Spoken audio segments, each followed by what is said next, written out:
Assalamualaikum warahmatullahi wabarakatuh. Balik lagi di channel ini. Dan di video kali ini kita akan kembali lagi membahas sebuah HP mantan flagship. Kali ini dari Xiaomi, yaitu Mi Mix 2. Mi Mix 2 adalah HP mantan flagship dari Xiaomi keluaran tahun 2017. Usianya memang udah cukup tua, tapi karena ini adalah seri Mi Mix, tentu saja memiliki banyak keunikan yang nanti kita akan bahas. Untuk harganya sendiri, HP ini sekarang berkisar di angka 1 jutaan aja dalam kondisi bekas.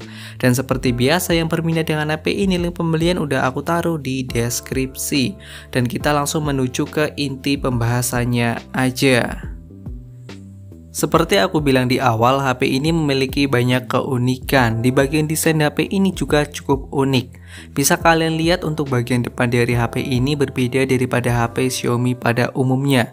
Untuk bezel atas serta sampingnya di sini cukup tipis, tapi untuk bagian bawahnya di sini itu sangat tebal. Dan uniknya lagi, di bagian bawah di sini digunakan untuk meletakkan kamera depan.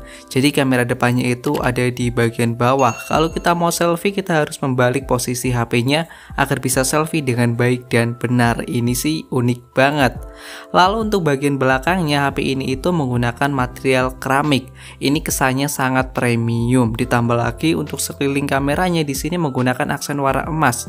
Begitupun dengan tulisan yang ada di bagian belakang, di sini warnanya juga emas. Kalau kita pegang, tentu saja ini kerasa sangat premium berkat tadi materialnya yang menggunakan keramik. Apalagi framenya di sini juga menggunakan metal, tentu saja ini semakin kerasa premium, solid serta kokoh. Untuk dimensi dari HP ini juga tidak terlalu besar, begitupun beratnya di sini itu tidak terlalu berat, sehingga HP ini itu mudah kita kantongin atau mudah kita handle dengan satu tangan.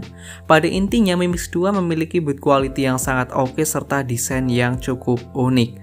Kalau kalian suka dengan desain HP ini atau enggak, bisa tambahin komen di bawah.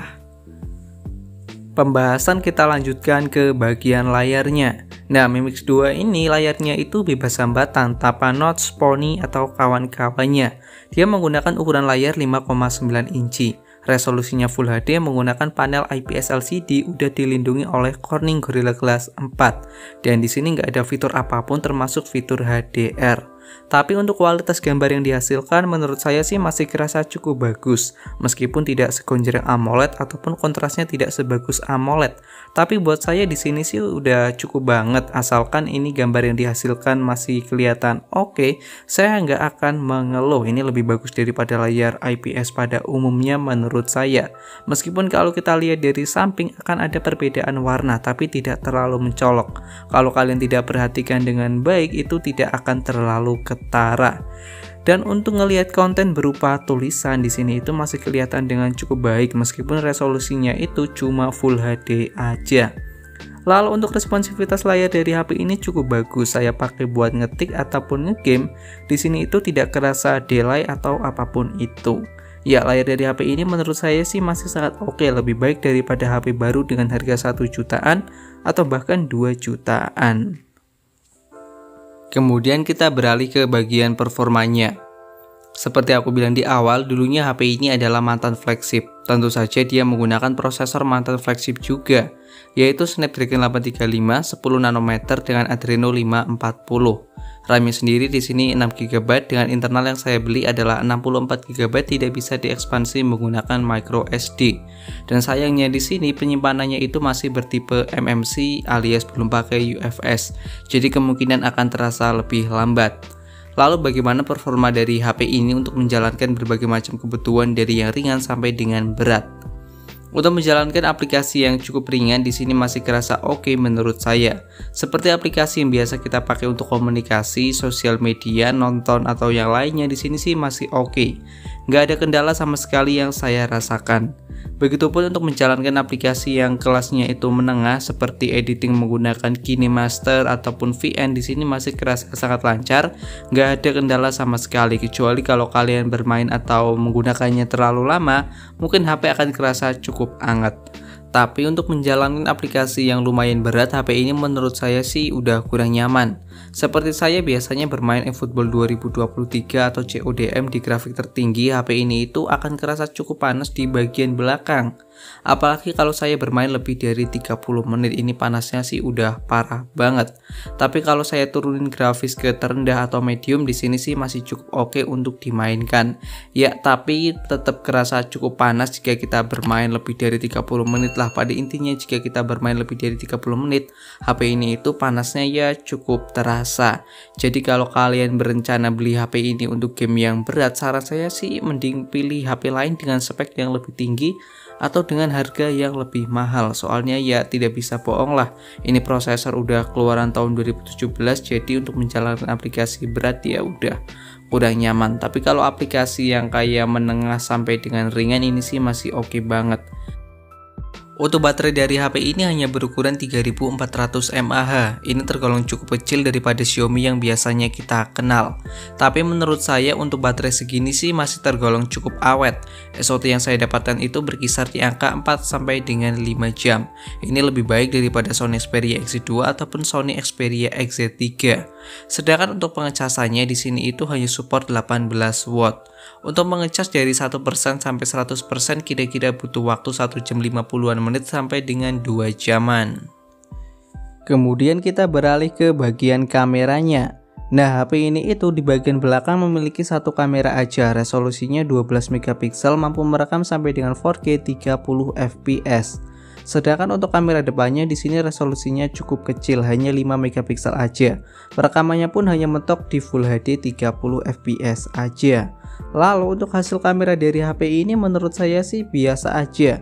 Ini tidak seperti yang saya bayangkan. Biasanya HP mantan flagship itu memiliki hasil kamera yang cukup bagus. Ternyata di HP ini enggak. Bisa kalian lihat sampelnya itu sebagai berikut ini. Hasil gambarnya itu seperti kurang gonjreng, warnanya itu cenderung pucat. Untuk detailnya pun menurut saya sih kurang bagus. Begitupun dengan HDR-nya, menurut saya HDR-nya itu kurang oke. Untuk perekaman videonya pun juga cukup mirip. Dan untuk sampel-sampel lainnya mending kalian lihat yang berikut ini aja. Lalu kalian bisa komen di bawah untuk bilang kameranya itu bagus atau enggak.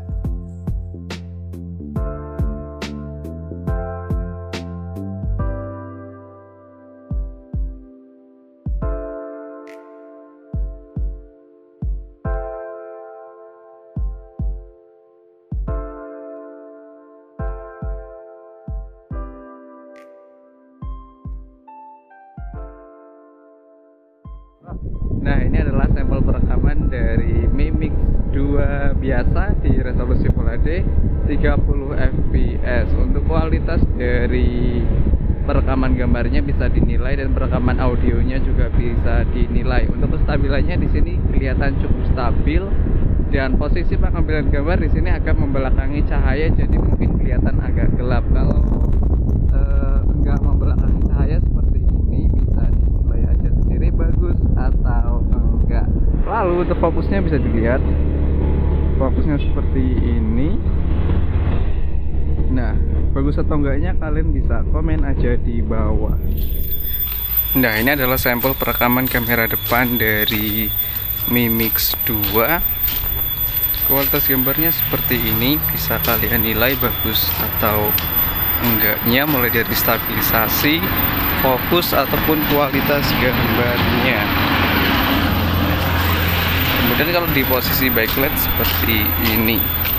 Kalau di layar sih kelihatan agak kurang oke, tapi nggak tahu kalau udah diproses hasilnya seperti apa. Menurut kalian bagus atau enggak, bisa komen aja di bawah. Kemudian sebelum kita menuju ke kesimpulan, HP ini itu sekarang posisinya berada di Android 9 MIUI 12.1. Sayangnya di sini nggak bisa diupdate lagi, alias ini adalah update terakhirnya. Untuk pengalaman menggunakan MIUI di HP ini cukup kerasa lancar, nggak ada kendala sama sekali. Tapi saya merasa kurang cocok, soalnya saya suka UI dengan desain yang simple, seperti UI dari Sony ataupun Google Pixel. Namun buat kalian yang suka UI dengan desain yang bisa custom sana sini, kemudian fiturnya banyak, mungkin kalian akan cocok dengan MIUI. Kemudian untuk speaker dari HP ini, speakernya itu udah stereo speaker. Kualitasnya sih bisa dikatakan nggak terlalu bagus tapi nggak terlalu jelek. Untuk sampelnya adalah sebagai berikut ini.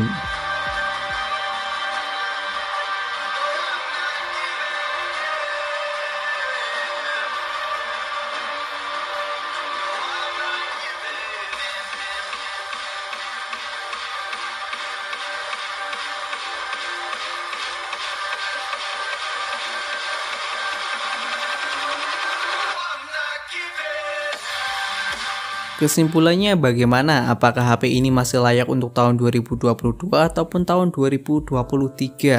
Kalau dikatakan layak atau enggaknya sih di sini masih bisa dikatakan cukup layak.